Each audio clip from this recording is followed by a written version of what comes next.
Hello. Oh, hello Bertie. We're going to do a little snack for Bertie. Are you all right, Bertie? It's raining. It's raining. Oh, I can't believe it. Are you interested in this? Are you a very good boy? Or do you want a snack? Are you going to wait to be good? Oh, wait a minute. Good boy. Oh, what a lovely boy he is. Are you my best boy? Right, come on. Off you get. Good boy. Yes. Well, he's happy. Okay, so I'm going to show you how to make a soap dish. I've been really into the idea of just sort of really trying to expose the qualities of clay a little bit more, rather than just making things and covering it all over. I really love it when you see the material quality of clay itself. So I think we'll just have a bit of fun. I challenge you to make a soap dish like this, okay? That's putting it out there, isn't it? I'd love it though if you did, and appreciate the beautiful aesthetic qualities that we are going to create right now. So we've got a soft floppy slab of clay. You've rolled out your slab of clay. I'm just going to do a sort of squarish, rectangular-ish soap dish, although soap seems to come in many different shapes and sizes these days. It is no longer just the case that it's like imperial leather or no soap. Hello, my darling. Remember when Dove came out? I mean, wow, that was amazing, wasn't it? Right, okay, so you've got a soft floppy slab of clay. I'm actually just going to cut it out with my finger. I'm going to take great pleasure in just ploughing through the clay with my finger, okay? You didn't think I was going to do that, did you? And I'm just going to lift up the excess bits, take those away. And now I'm left with this funny little square thing. I'm going to just lift it kind of off the table, okay, with all its raw edges. Can you see? So that is not a beautifully cut piece of clay. I'm just going to clean my table off with my little credit card minute and get those bits out of the way. So there are many different ways of cutting out, a piece of clay. Pop that in my slip pot. So what I'm going to do, can you see all the little sharp edges here? I'm just going to start to, oh gosh, I literally forget my glasses every single video. I'm not sure what's wrong with me. There's something funny going on. So I'm just going to blunt off all those little sort of sharp edges, but that's all I'm going to do. I am not going to try and make it, square or anything. So that's what that looks like now. Okay, pretty rustic, bit Japanesey, I think. Anyway, so I'm going to take that and I'm going to actually just start pressing that in, because I want to get a little bit of shape to this. I don't want it to just be flat. So I'm just pressing it in against the palm of my hand, which is a nice curve. Okay, so I'm almost like stretching it into the palm of my hand. Okay, and I'm trying not to damage those outer bits. So let's have a look. So that's actually quite a nice, can you see it's gone into a little hump shape? Yeah. So I think that all that needs really is some little feet. Let's put that there. Is some little feet. So we're just going to grab a chunk of clay and we're just going to squeeze it into a rough sausage. Okay. I'm not even going to roll it on the table at all. So it's pretty rough. Oh, let's get my kitchen knife. Okay, so in order to get 4 little feet that are the same size, well, I'm going to cut off a piece like that. Let's have a look. I'm just going to cut a piece and then I'm just going to measure it, and I'm going to cut another piece and measure it, cut another piece, measure it and cut another piece. So I've got 4 bits that are roughly the same size. I'm just going to blunt off the sort of end that's going to be on the table, you know, one of the ends, that one's already blunt because it's the end bit, blunt them off around the edge so that we don't have like sharp edges where it's going to sit on the table or on the surface. Okay, so I'm just blunting those. So I've got my 4 feet ready. So obviously, because it's a soap dish, we're going to need some holes in it, yeah?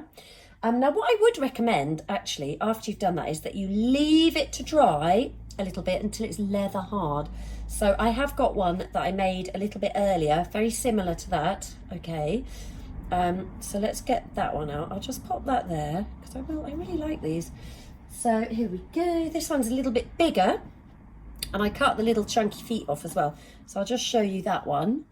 Okay, I love those raw edges. Okay, so that's sort of, it's not leather hard, but it's firm. It's not going to be just flopping all over the place. So holes, I'm just going to use a sharpened, well, I mean, I sharpened it with a Stanley knife, so I can't find my pencil sharpener, but that's okay. That's not, any old thing will do, won't it? We just need to get a hole, just get some holes in. So where are we going to put the holes? Let's just mark them. Actually, I'm not even going to mark them. Right, let's just drill a hole with a pencil. Round and round and round, popping it out the other side. And can you see I'm kind of giving it support so that where it's poking through, it's going between my fingers. And that's just sort of supporting the clay behind.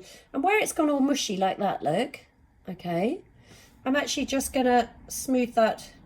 Well, what am I going to do? Actually, it just wants to kind of come away a little bit. I might push it back both ways. And then let's see if I can get that a little bit, because we want the hole to be sort of, well, relatively neat. So just play around with the hole so that you get a neatish looking hole, because you don't want it to be sharp. If you leave great big jaggy bits sticking up, then that's going to be sharp. Right, let's just put one there. I'll put one there. You don't want to make them too close together, because basically if you put them too close together, you're very likely to crack, the clay will crack in between the holes. Yeah, I've tried that before and it doesn't like it. So I'm just poking it through from the other side, giving it a little wiggle, pressing that down. I've done like a really annoying, not quite symmetrical pattern that I really hate. Anyway, let's see if I can do a little bit more. Actually, the holes are quite big as well. But let's see if this is going to work. So I'm just poking them through. Let's do another one there.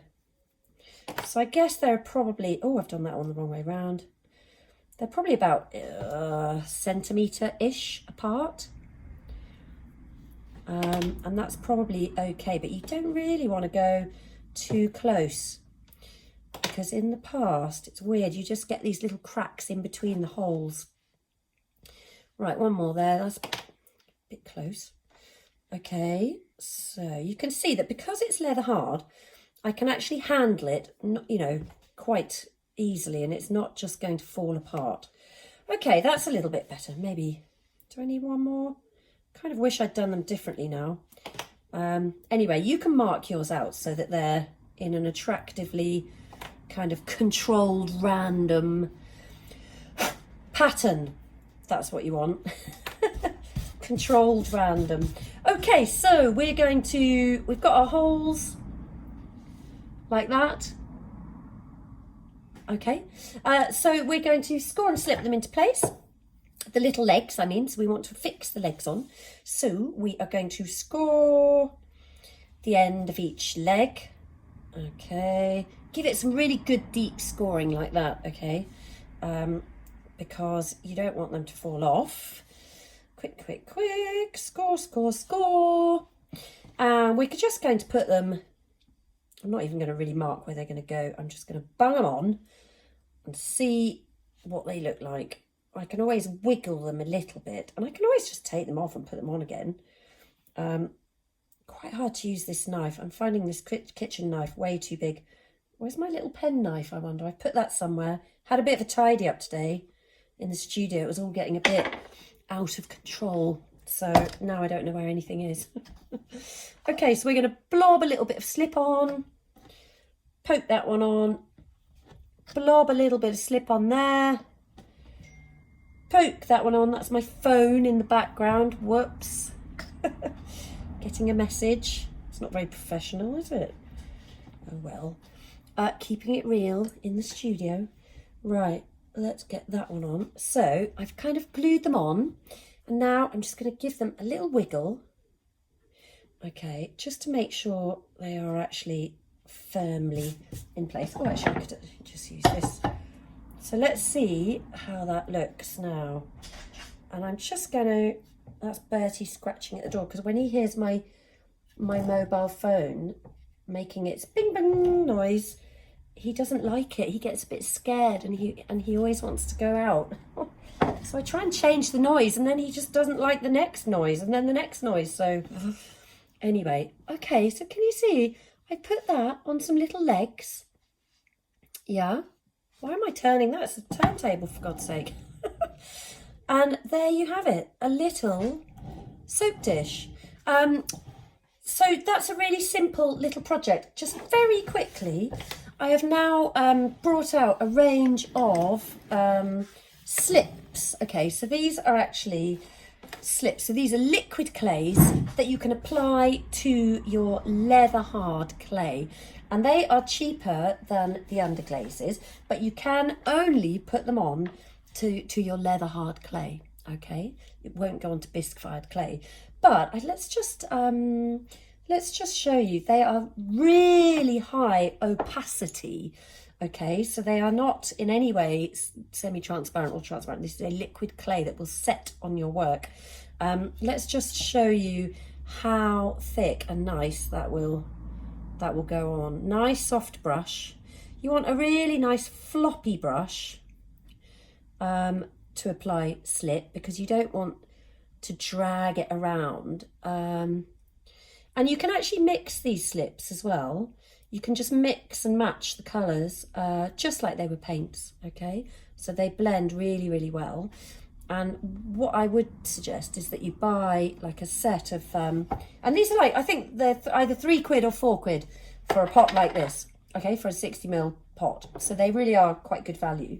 And if you buy some white slip as well, which is really cheap, you can just blend your colours like that, okay? But they can only go onto leather hard clay. So look, that's just a quick demo, and you can see how nice the slips are. They are available now. You can either buy them individually, or I can put together a pack. I haven't figured out how much that is, but basically they're either £3 or £4 for the I think it's the red and the orange that's £4. But anyway, I challenge you to make a rustic soap dish and cut your clay with your finger. Why not? I really love it. I love it so much. I love that so much more than a cut edge. Just give me raw edges every time. That's it from me. I'm out of time, so I'm off. Bye.